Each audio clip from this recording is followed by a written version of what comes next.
Kind of talk to me about what inspired you to create Summer Oasis and why it was important to have it in Idlewild. Okay, I started it for my family. I have a very large family from Alabama, and I did it for my family reunion. I have 12 aunts and uncles and a ton of cousins. And so I called up my cousins from New York, from LA, from Texas to Atlanta to Florida, Alabama, all in between. Hey, let's all get some tents. We're going to be in the fields. All the old folks going to be in the house. We're going to be outside doing our thing. And it was a great time. It was beautiful. And it was really birthed out of that for my family reunion. And so I continued that at my uncle's house in Southfield, who had a football field for a backyard.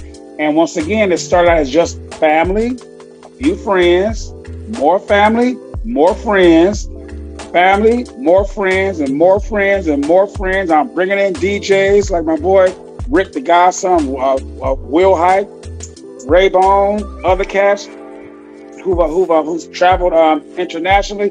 And I knew I had something, didn't know what or where. And so it got so big that I had to shut it down in 2013. And I told my uncle, when I come back up, I'm going to have a professional music festival, and it's going to be on somebody's lakefront. I didn't know where or what, but I always had this Idlewild t-shirt that I still have, that I got back when the movie Idlewild came out years ago. And the promoters did a private little event at my buddy's club, and I love that t-shirt. Back then, all I knew about Idlewild was what I saw in the movies. And a buddy of mine said, hey, say you should check out Idlewild up north. So I Googled, I started researching and studying, I bought books. I'm like, this is where I want to go. Because where I go, I want it to mean something. I didn't want to be in a crowded field in Detroit where everybody's doing the same thing in the same places. I'm an only child, so I blazed my own path. I don't want to come behind nobody. I wanted to plant my flag somewhere that meant something. Nowhere better than Black Eden. I got the blessing of the elders. I talked to them and told them what I was going to do. I want to bring in new energy, new excitement, new interest, new investment.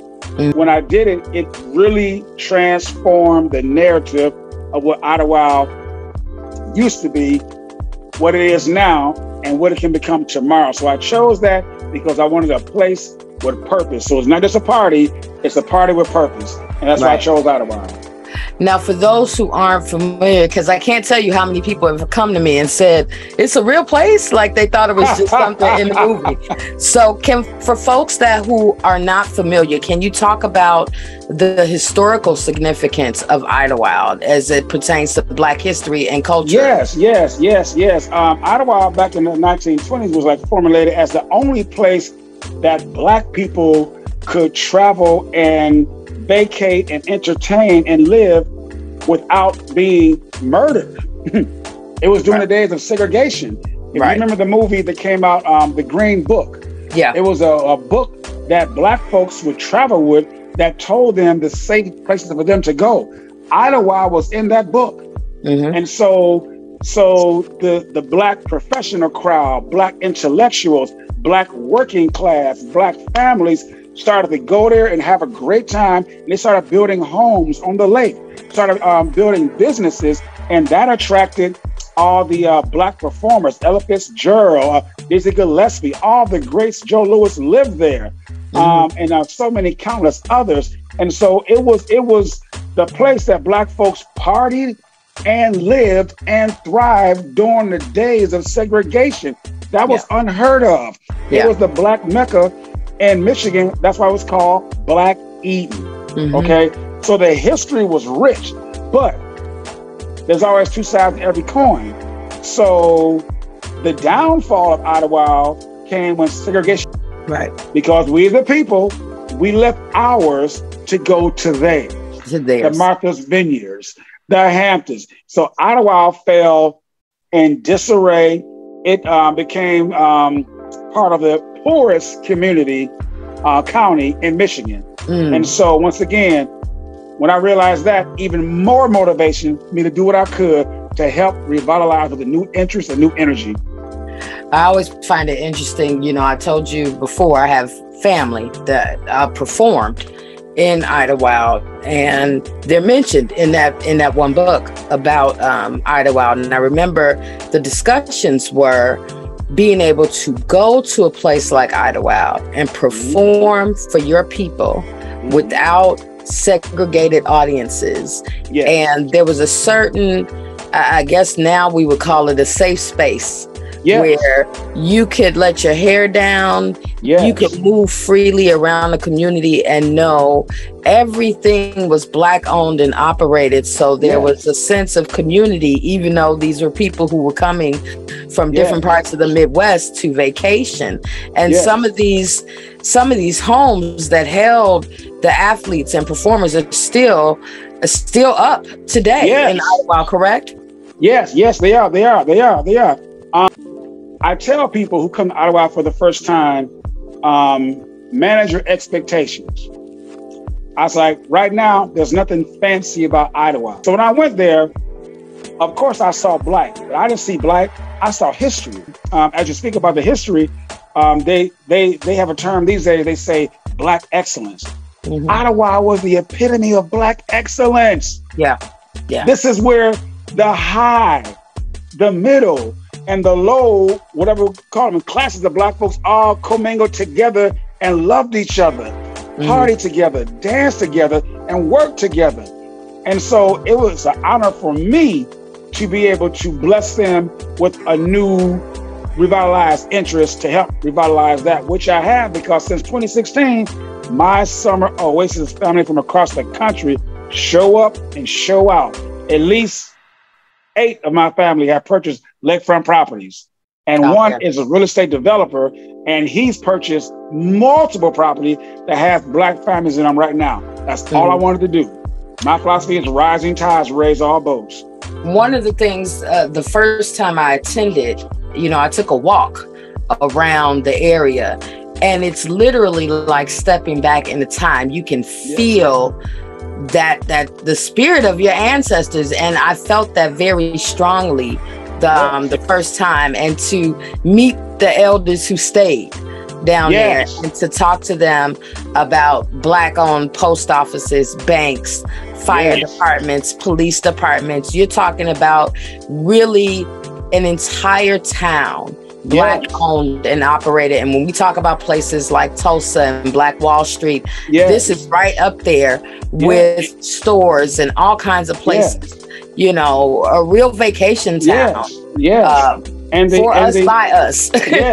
And the irony of that, Danny, if you think about it, with all that beautiful Black excellence going on, they could go in a car, traveling back home, get pulled over by a cop, and be killed. Make a wrong turn down a dirt road, you could get lynched. So that was the safety net that Idlewild provided. You're safe here. You're home. We're family. And that's something we should never lose memory of and lose consciousness of for today. Right. Now talk to me about Summer Oasis Music Festival. This is a music festival. It's a glamping event. There's a stereotype that we don't do outdoors. Can you talk to our audience about what glamping is and what Summer Oasis is? Yes. So I want to start by saying there was this festival mogul. I can't think of his name, but I think he's the creator, inventor of Burning Man. I read an article where he said Black folks don't camp. I took offense to that. I said, okay, I can show you better than I can tell you. So glamping is simply glamorous, luxurious camping. I myself did not create glamping. I don't mislead anybody. I introduced it to a new segment of people because most Black folks couldn't afford to glamp. It's very, very expensive. The rich and the wealthy have been glamping in Dubai and Belize and all the exotic places forever. But glamping is a glamorous, luxurious camping retreat weekend. I just took the best of both worlds, the beauty and the pageantry of glamping, and combined it with the nonstop music of a music festival. So Summer is like very unique in that sense. People go all out to decorate their tents. Once again, your tent is your home. So the way your living room looks, look the same in your tent. your bedroom looks the same in your tent. So you don't have to have real furniture, but you have the embellishments. If you get like a nice inflatable bed, you put your best comforter on there and your pillows on there and some nice night lights. Next thing you know, you have ambiance, everything, okay? And with the nonstop music that we have some of the best producer DJs from across the country and worldwide who come in little Idlewild, Summer Oasis, and bless us. And so the music is very unique because I don't try to pack up 100+ DJs. Right. I need a few. And we're going to take you on a ride the whole weekend long. And we have fire pits, which I love because the elders come out, have fireside chats with you to tell you about the history. And they love telling their stories to young folks. And our folks love hearing it. Next thing you know, the one they talk to, buying a house. So it's connecting the dots with the old, with the new, and passing the baton. And Summer Oasis is the vessel that's causing that to happen. It's just the freedom and the spirit and the love of the Oasis family, because I brought that family component from when I was doing it with my family. So everybody shares their food, they share their drinks. Hey, come on by, try this. Don't even know you. Next thing you know, y'all best friends. So that uniqueness goes to the family aspect, and that's what makes it such a rich and unique musical glamping weekend experience. Yeah. So can you tell me who is on the lineup this year to come and perform at the festival? Oh my God. So we have headlining again, my boy Vic Lavender out of Chicago. We have Ian Friday, once again, out of New York. We have Lou Garbella, classic, legendary, out of Florida. We have Steve Maxwell, Chicago, Celeste DJ, Demetrius, DJ Righteous, Chicago, Detroit, Ray Bone, Ray Hines, Francis J, out of Texas. Hopefully I'm not forgetting anybody. Oh, we did have our first celebrity actress, Erica Peoples, but based on her schedule, she's filming now. She can't do it. So hope to get her sometime back next year. But it's very exciting. Once again, Dwayne Powell. I'm sorry. Thank you. Dwayne Powell. And Dwayne Powell, we were trying to get him booked like in 2017, but the stars didn't align. Everything happened for a reason. Yeah. We've grown. Dwayne has grown. So when he come, oh my God, look out. So so when you have high caliber DJs, you don't need a million. And we're going to take you on a musical journey nonstop. Friday, the gate opens at 7:00. Folks are coming in, setting up throughout the day. Background music is played. The lineup starts at 4 p.m., goes till 2 a.m. Saturday, the lineup starts at noon till 2 a.m. Sunday, we start at 10 a.m. to 2 p.m., break down, and go home. Yeah. And I always tell people the party doesn't stop after 2 a.m. Oh no, it doesn't. It doesn't. That's when the after party. The after party begins. I also know that the Summer Oasis Festival is part of a greater initiative with revitalizing Idlewild. There are other beer and wine, film festivals. Can you speak about some of the other things that happen in Idlewild all year long?